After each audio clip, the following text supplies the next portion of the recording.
forklift incident highlights a critical breach of the stability triangle, where an elevated load combined with a sharp turn pushed the center of gravity outside the vehicle's base.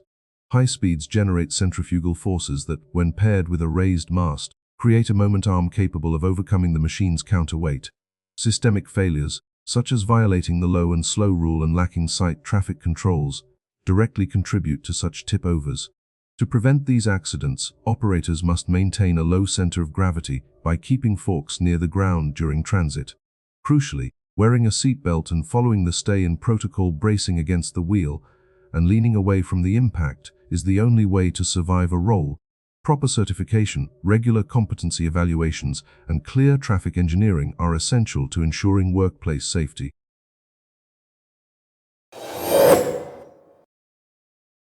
This industrial incident illustrates the devastating chain reaction of a combustible dust explosion. It began with a primary explosion, likely triggered by a spark igniting dust within the collection ductwork or at a grinding station. This initial shockwave lofted settled static dust from the floors and racks into the air, creating a massive secondary explosion that engulfed the entire workspace.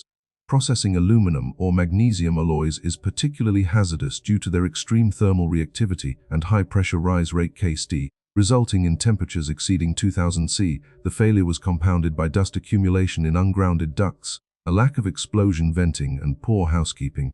To prevent such catastrophes, facilities must prioritize bonding and grounding, use explosion-proof vacuums instead of compressed air, and install isolation valves.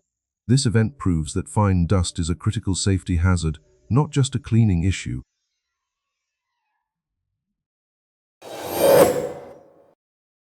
This technical analysis explains how a structural failure at the front of a heavy vehicle generates high-impact hazards at the rear.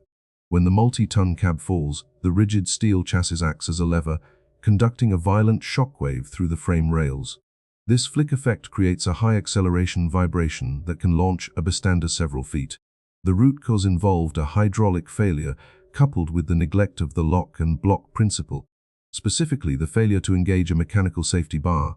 By standing near the rear tires, the worker was caught in the secondary danger zone where the suspension's rapid compression and recoil compromise balance.